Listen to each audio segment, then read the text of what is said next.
வணக்கம். ஸ்ரீ ஸ்ரீனிவாசா பக்தி சேனல் நண்பர்களுக்கு வணக்கம். இன்றைய தேதி 16/11/2024 சனிக்கிழமை. இன்றைய தேதிக்கான செய்திகளை, திருமலைக்கான செய்திகளை நாம் காணலாம். ஓகே, இன்னைக்கு தரிசனம் அப்படின்னு பார்த்தோம்னா திருமலையில் கூட்டம் வந்து ரொம்ப கம்மியாக இருக்குது. நேற்றைய தேதியில் பக்தர்கள் வந்து தரிசனம் செய்த எண்ணிக்கை பார்த்தோம்னா 61,613. நேற்று சுவாமி உண்டியல் வருமானம் அப்படின்னு பார்த்தோம்னா 3.12 கோடி. இலவச சர்வ தரிசனத்திற்கு 4 பெட்டிகளில் வந்து காத்திருந்தாங்க பக்தர்கள். நேற்றைய தேதியின்படி சுமார் 8 மணி நேரம் இலவச சர்வ தர்ஷன் நடந்திருக்கு. நேர இடைவெளி SSD தரிசனத்திற்காக 2 பெட்டிகளின் காத்திருக்கும் பக்தர்கள். டைம் ஸ்லாட் SSD 4 மணி நேர தரிசனம் செய்தார்கள். 300 ரூபாய் சிறப்பு நுழைவு தரிசனத்திற்கு 3 மணி நேரம் டைம் எடுத்திருக்குது. ஓகே, இது போக இன்னைக்கு எதுவும் அப்டேட்டான தகவல்கள் இருக்குதா அப்படின்னு கேட்டிங்கன்னா, இன்னைக்கு ஸ்பெஷலாக சொல்கிற அளவுக்கு ஒன்றும் இல்லை. ஸ்பெஷல் என்ட்ரி தர்ஷன் வந்து இது பிப்ரவரி மந்த்துக்கு வந்து இந்த மந்த் 24th அன்னைக்கு வந்து ஓப்பன் ஆகிறதா இருக்குது. ஞாயிற்றுக்கிழமை அப்படின்றதுனால ஒரு நாள் முன்னே 25ஆம் தேதி டிக்கெட் ஓப்பன் பண்ணுறதுக்கான வாய்ப்புகளும் இருக்குது.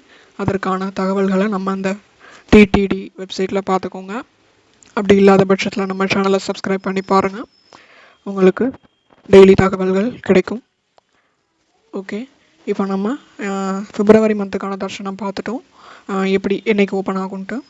ஜான்வரி மந்தில் ஏகாதசி புக்கிங்னு சொல்லிட்டு சில டேட்ஸை வந்து பிளாக் பண்ணி இன்னும் டிக்கெட் ரிலீஸ் ஆகாமல் இருக்குது. அதுக்கான தேதிகளை வந்து 18ஆம் தேதி நம்மளுக்கு வந்து சொல்லியிருக்காங்க கால் பண்ணி கேட்கும்போது. ஓகே, அதை 18ஆம் தேதி எதிர்பார்க்கலாம். அப்புறம் அக்கமடேஷன் பொறுத்த மட்டும் சில நேரங்களில் ஒரு மனிதர் அதாவது சிங்கிள் பர்சனாக இருக்கிற பட்சத்தில் அவங்களுக்கு ரூம் கொடுக்க மாட்டாங்க அப்படின்னு சில விஷயங்கள் நம்மளுடைய வெப்சைட்டில் வந்து கொடுத்துருக்காங்க. பட் அப்படி இல்லை, நம்ம டிக்கெட் போட்டுட்டு மேக்ஸிமம் டிக்கெட் போடுறது பார்த்தோம்னா 2 பேர் இருந்தால் தான் டிக்கெட் போட முடியும்.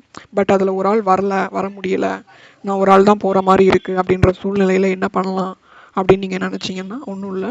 நீங்கள் அங்கே போய் டிக்கெட் கவுண்டரில் போயிட்டு உங்களுடைய ரிலேஷன் யாருக்கிட்டையாவது ஃபோன் பண்ணி உங்களுடைய குட்வில் பற்றி சொன்னீங்க அப்படின்னா, கரெக்டான நாள் அப்படின்னு நீங்கள் சொன்னீங்க அப்படின்னா ரூம் கொடுத்துருவாங்க. அப்படி இல்லாட்டி ஒரு போலீஸ்கிட்ட செல்ஃப் சர்டிஃபிகேட் வாங்கிட்டு போனீங்கன்னா உங்களுக்கு வந்து ரிலீஸ் பண்ணிடுவாங்க. நேற்று அந்த மாதிரி ஒருத்தர் நம்மளுக்கு ஷேர் பண்ணியிருந்தாரு. நான் தனியாக போயிருந்தேன், நான் அப்படி என்னோட மனைவியை ஃபோன் பண்ணி சொன்னேன். ஃபோன் பண்ணி கொடுத்து ரூம் அலாட் பண்ணுறவங்ககிட்ட பேச சொன்னேன். அவங்க பேசுனாங்க, ரூம் கொடுத்துட்டாங்க அப்படின்னு சொன்னாங்க. ஸோ இதை மாதிரி நீங்கள் திருமலைக்கு போகும்போது என்னென்ன பண்ணீங்க அதெல்லாம் நீங்கள் கமெண்ட் பாக்ஸில் சொன்னீங்கன்னா மற்ற பக்தர்களுக்கு அது வந்து பயனுள்ளதாக இருக்கும். ஓகே, அது உங்களுக்கு மற்றவங்களுக்கு உதவி பண்ண மாதிரியும் இருக்கும். ஓகே, அப்புறம் மேலும் தகவல்களை தெரிஞ்சுக்க நம்ம சேனலை சப்ஸ்கிரைப் பண்ணிக்கோங்க. வணக்கம்.